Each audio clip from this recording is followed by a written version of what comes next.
Hello friends, I'm Raz and in this video I'm going to share with you an essay writing topic.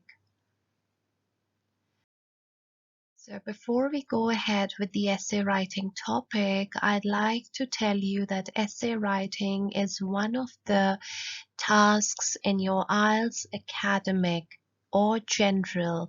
It is called as the task 2 and it goes for 40 minutes and the total words that you have to write is between 250 and 280 words. Now there are different essay types that you need to be aware of. The first one is a problem solution essay type. The second is opinion essay type. The third is agree, disagree essay type. Fourth is advantage and disadvantage essay type. And the last is a two-part question type. So friends, in this video, I'm going to discuss with you and the advantages and disadvantage essay type topic. So let's go ahead.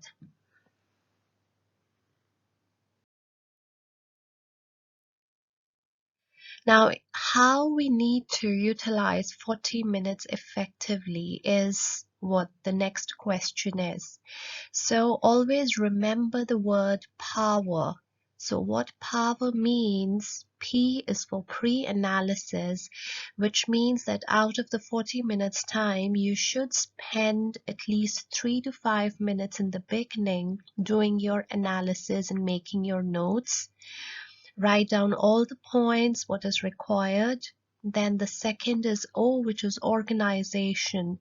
Next is you need to prioritize your points. So let's say if you've made 4 different points, you should be able to organize it in a way that which point should come first and then next and then the other points.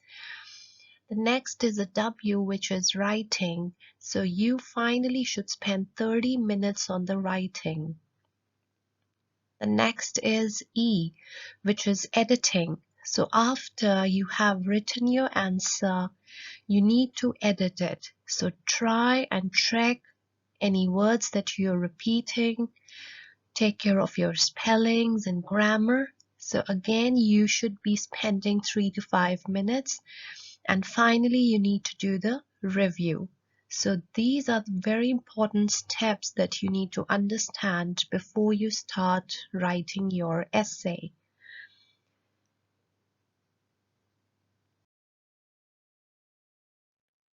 Now let's find out how to deal with advantage and disadvantage essay format.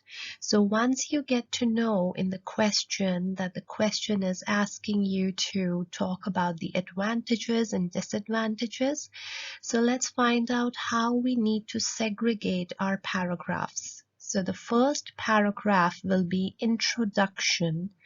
The second paragraph, you will discuss the advantages with the relevant examples or survey. Remember, friends, that you always should be using examples which is in the third person to support your point. Otherwise, you will lose marks. And then you can point out whether you have advantage 1, 2, and 3. And then moving on to the para 3, you need to discuss the disadvantages again with the relevant examples in the third person or a survey. Then again you list down your points, disadvantage 1, 2, and 3, and the paragraph 4 will be your conclusion. So let's now try to use this format in a topic which we will practice.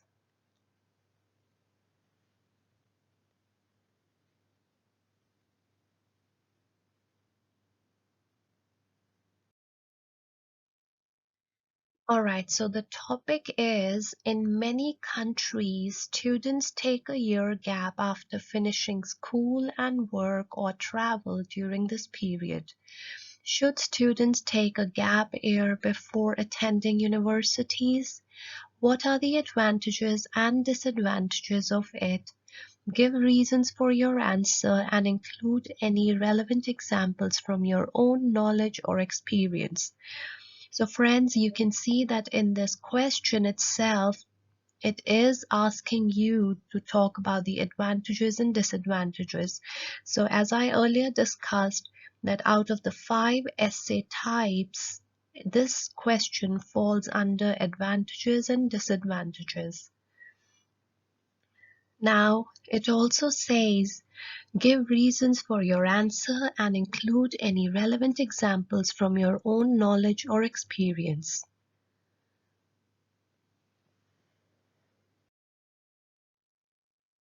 Alright, so as we discussed that we will segregate our essay in 4 paragraphs. So the first paragraph is an introduction. So this is one of an examples of an ideal introduction. Here you can say, one of the most conspicuous trends among today's pupils is taking a year off for travel or job before commencing the tertiary education. This is a phenomenon which leads to both merits and demerits.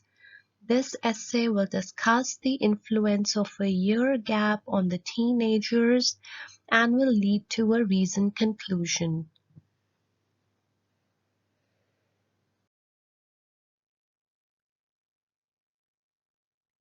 Now, in paragraph 2, we will talk about the advantages with the relevant examples. So, a deluge of merits can back the stance to take the break.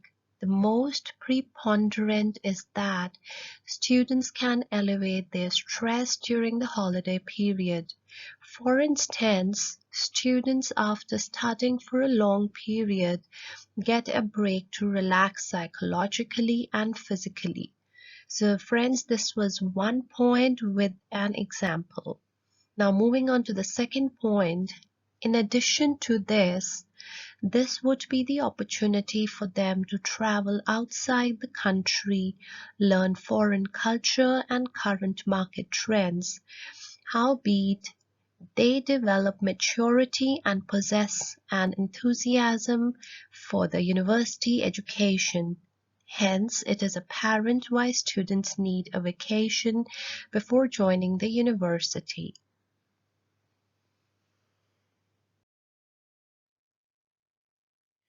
Now moving on to the paragraph 3. Now here we are going to talk about the disadvantages. So that's why we're using the word on the contrary.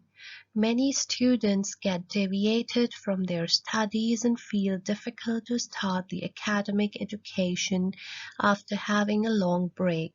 Some of the teenagers get attracted to the lavish lifestyles and prefer to adopt obnoxious habits. Needless to say, all these merits have a far-reaching impact on the students. Alright friends, so this is the last paragraph, which is the conclusion. So we can use these words. In view of the arguments outlined above, we can conclude that the potential drawbacks of having a break after secondary education are too dire to ignore despite some merits. Hence, the parents and the students have to consider the consequences before deciding to a year break from studies between their school and university education. So that's all for today, friends, and thank you for watching the video. Keep watching more IELTS writing videos and don't forget to subscribe to my channel.